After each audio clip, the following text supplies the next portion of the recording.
안녕하세요. 노동법의 정석 임놈 권놈입니다. 네, 최근에 고용노동부가 2023년 근로감독 종합계획을 발표를 했습니다.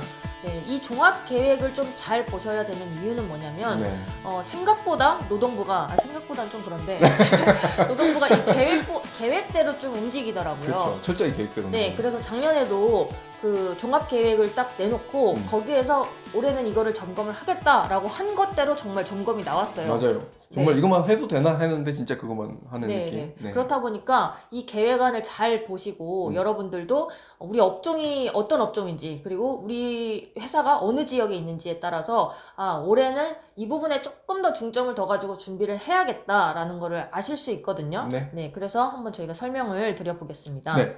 그리고 뭐 굳이 작년하고 비교를 좀 해보자면은 뭐 매년 계획이 이렇게 발표가 되니까요. 작년에는 이제 근로감독이 세 가지가 있죠. 일반 감독, 수시 감독, 특별 감독 이 세 가지가 있는데 요 세 가지를 기준으로 어떻게 뭐 운영을 하겠다 이런 느낌이었는데 올해는 오히려 뭔가 그 노동법 주제별로? 위반 그러니까 테마를 잡아가지고 뭐 적절히 세 가지 감독 형태를 그 테마 기준으로 운영을 하겠다 이런 느낌으로 좀 저는 개인적으로 보입니다. 그래서 올해는 좀 주제별로 테마별로 여러분들이 좀 중점적으로 봐주시면 될 것 같고요. 그 테마부터 먼저 살펴보자면은 첫 번째로는 포괄임금제도입니다. 그리고 두 번째로는 임금 체불이고요. 그다음 세 번째로는 부당 노동 행위, 네 번째로는 직장 내 괴롭힘, 다섯 번째로는 불공정 채용인데요. 각 테마별로 어떤 식으로 좀 접근을 하겠다라는 내용이 보이거든요. 그렇죠, 맞습니다. 일단 첫 번째로 포괄임금 제도를 보면은 일단은 역대 최초로 뭐 기획 감독을 실시를 하겠다라는 건데요. 이제 모든 사업장에 이제 근로 감독을 나가겠죠. 나갈 때 이 포괄임금 제도 근로시간 운영 실태 이거는 꼭 보겠다. 라는 의미로 보시면 될 것 같습니다. 근로시간 운영 실태를 꼭 보겠다. 이 말을 조금 뭐 포괄임금제 관련해서 간단히 설명을 해드리면은 포괄임금제 안에 이제 포함되어 있는 수당들이 있을 겁니다. 그런데 이 근로시간 대비 이 수당들이 부족하네 라고 하면은 더 지급을 해라 이런 이제 시정 조치를 내리기 위해서 근로시간을 집중적으로 점검을 하겠다. 포괄임금제 관련해서는 이런 의미로 보이긴 합니다. 네, 그래서 근로시간의 기록이 있을 거잖아요, 회사에. 그 기록도 잘 준비를 해 두셔야 되고 그 기록의 내용과 실제로 지급한 임금이 미스매치가 되지 않도록 체크를 좀 해보셔야 될 것 같습니다. 네, 맞습니다. 두 번째로는 임금 체불인데요. 이 임금 체불 같은 경우에는 뭐 늘상 이게 나오는 주제라고도 보시면 될 것 같은데 맞습니다. 올해는 특히나 조선업 사내 하청업체 같이 이렇게 도급 관계, 하도급 관계에 있는 업종을 조금 더 중심적으로 임금 체불을 좀 점검을 하지 않을까 싶습니다. 이 분야를 임금 체불 취약 분야로 이렇게 본 것 같고요. 특히 임금 체불이 신고 사건이 접수가 되었을 때는 피해 정도가 크거나 고의적인 경우에는 즉시 근로감독까지 착수를 하겠다 이런 의지를 밝혔습니다. 단순하게 이제 임금체불 사건에서 끝나지 않고 좀 고의성이 보인다라고 하면은 이제 사업장 감독까지 나가는 거죠. 다 털겠다. 이런 의미로 보시면 될 것 같고요. 세 번째로 부당 노동 행위인데요. 이제 부당 노동 행위다라는 거는 사람들이 보통 뭔가 부당한 노동 행위가 아닌가 그냥 이렇게 말 그대로 생각을 하시거든요. 그렇죠. 뭐 이런 얘기도 들어봤습니다.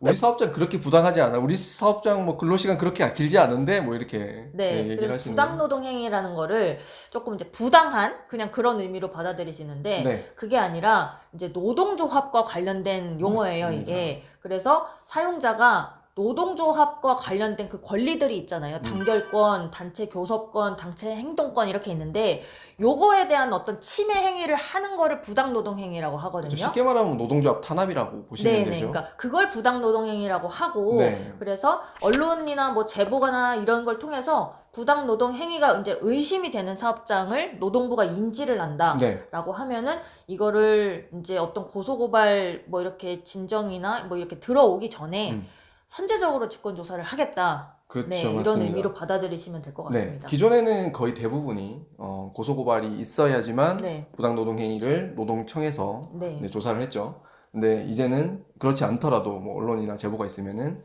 바로 직권조사하겠다라고 밝혔고 개인적인 생각으로는 예전에 노동위원회 부당노동행위 구제 신청 사건에서 인용이 돼버리면은 그렇다 하더라도 노동청에서는 바로 조사가 안 들어갔어요. 실제로는. 근데 이제는 요거까지도 직권으로 노동위원회에서 인용이 됐습니다라고 해버리면은 조사가 들어갈 수도 있지 않을까 이렇게 네. 뭐 개인적인 생각이긴 합니다. 그래서 부당노동 행위는 조금 더 이제 조심을 하셔야 된다라는 측면으로 받아들이시면 될 것 같고요. 그쵸. 네, 다음으로는 직장 내 괴롭힘이라는 테마인데요. 네. 직장 내 괴롭힘은 이제 뭐 모든 사업장에서 다 발생하면 안 되지만 특히나 이제 조금 취약 업종이 있다라고 파악을 한 것 같아요. 그쵸. 찍힌 쪽이 있어요 지금. 예, 그러니까 뭐 태움이라든지 보건업종이죠. 예, 뭐 그런 쪽이라든지 아니면은 뭐 작년에 이제 일이 있어서 그런 것 같은데 네. 중소 이제 금융업이라든지 IT. 예, IT 업종이라든지 이런 식으로 좀 업종별로 특히나 이제 조금 이렇게 폐쇄적이거나 아니면 좀 수직적인 문화, 경직적이다 이런 문화가 조금 고착화되어 있다라고 하는 업종에 네. 집중적으로 조금 나갈 것 같습니다. 직장 내 괴롭힘 신고가 들어왔는데 네. 그거에 대해서 조사를 안 했다든지 아니면 신고는 들어오진 않았지만 충분히 인지할 수 있는 상황이었는데도 불구하고 네. 조사를 실시를 하지 않았다든지 이런 사정이 없는지 조금 확인을 해보셔야 될 것 같고요. 그렇죠. 네, 마지막으로 5번째 테마는 네. 불공정 채용이거든요. 네. 네, 이 불공정 채용도 조금 업종을 좀 특정을 했어요. 네, 그래서 맞습니다. 건설 현장이라고 보시면 될 것 같은데 네. 아무래도 최근에 이제 건설 현장에서 이제 채용을 조금 뭐 강요하는 부분에 대해서 형사 사건들이 있었잖아요. 맞아요. 뭐, 그것 때문에 좀 영향을 미치지 않았나 싶어요. 그렇죠. 사회적으로 좀 많이 이슈가 되고 있죠. 네. 그래서 이제 법원들도 처벌을 계속 하고 있는 상황이고 공갈이라든지 뭐 네. 협박이라든지 이런 걸로. 네. 그렇기 때문에 이제 불공정 채용을 건설 현장에서 있지 않도록 점검을 좀 실시를 하겠다 이런 내용으로 보시면 될 것 같습니다. 네네. 네, 그리고 5가지 테마 외에도 네. 이러한 조금 원칙을 제시를 한 것 같은데요. 네.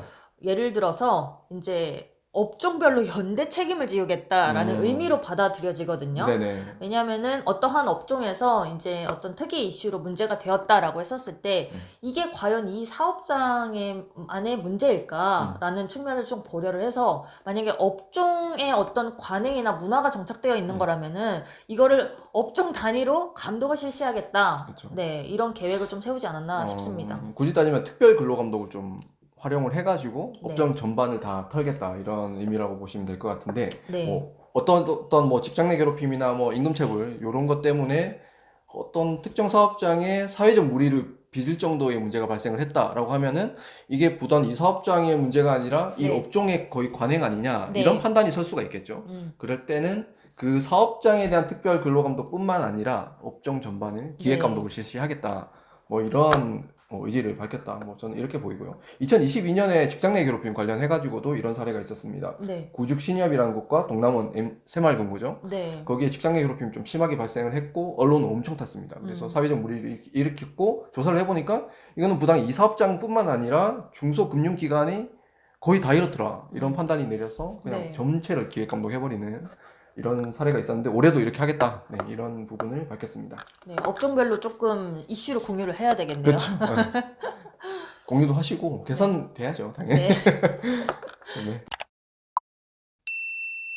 네, 2번째로는 이 취약한 노사에 대해서 보호와 지원을 강화를 하겠다라는 내용인데요. 네. 이거는 사실 뭐 근로 감독까지는 아니죠. 네, 이제 맞습니다. 좀 보호와 지원 예방 조치라고 보시면 될 것 같은데요. 네네. 그래서 좀 간단하게 하고 넘어가겠습니다. 네. 네, 일단은 첫 번째로는 이제 노 측면에서의 누가 이제 취약계층이고 어디가 좀 취약 분야냐와 관련해서 네.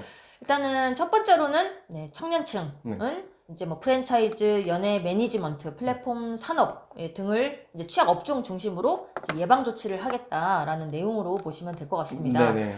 좀 최저임금 이런 거를 특히, 좀 네. 우선적으로 그렇죠. 보겠다라는 최저임금이죠. 거죠. 네. 네, 2번째로는 여성인데요. 네. 특히나 여성분들 같은 경우에는 이제 모성 보호를 중심으로 이제 살펴보겠다라는 내용인데요. 네. 뭐 출산휴가나 육아휴직을 좀 회사가 못 쓰게 했는지 뭐 이런 것들을 좀 보겠다라고 그쵸. 보시면 될 것 같아요. 네네. 네, 네 번째로는 이제 외국인과 고령자인데요. 네. 이제 외국인도 그렇고 고령자도 그렇고 아무래도 좀 차별 쪽에 중심을 두는 것 같아요. 맞습니다. 네, 마지막으로는 이제 지역별로 중심이 되는 업종이 있는데 네. 그 업종별로도 또 취약 분야가 있잖아요. 네. 그걸 좀 중심적으로 기획 감독을 하겠다라는 이제 계획안을 내놓았습니다. 네. 뭐 예시를 들었는데요. 네. 대구 지역은 식료품 제조 분야, 네. 그다음에 광주 지역은 정보통신업 이렇게 네. 예시를 들었습니다. 다음으로는 이제 사하 측면인데요. 그쵸. 사하 측면에서는 이제 근로자가 10인 미만 아니면 30인 미만 이렇게 영세 사업장을 대상으로 노동법을 잘 지킬 수 있도록 지원을 하겠다라는 내용으로 보시면 그쵸. 되겠습니다. 10인 미만 사업장 같은 네. 경우는 현장 예방 점검의 날이라고 해가지고 뭐 크게 4가지를 들고 있습니다. 임금체불, 그다음 최저임금, 임금 명세서, 서면 근로계약. 네. 이런 부분들에 대해서 뭐 교육을 많이 해주겠다. 뭐 이렇게 이제 얘기를 밝힌 것 같고요.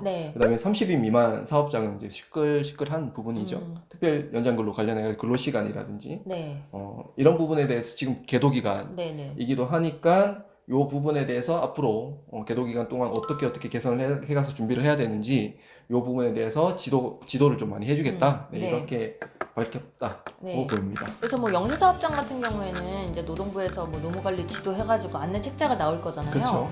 그러면은 거기에 이제 나와 있는 대로 잘 체크를 하시고 이 부분이 어찌 보면 노동법 준수를 잘 할 수 있도록 안내하는 용도가 조금 더 있다라고 이제 받아들이시면 될 것 같습니다. 네. 개인적인 생각으로는 이런 느낌을 받습니다. 조금 취약계층, 약자들은 조금 더 보호를 해주고 조금 더 사회적으로 문제가 되는 부분은 더 강력하게 엄단하겠다. 뭐 이런 의지지 않나? 뭐 이런 느낌을 받긴 합니다. 네, 오늘도 유익한 영상이 되셨기를 바랍니다. 감사합니다.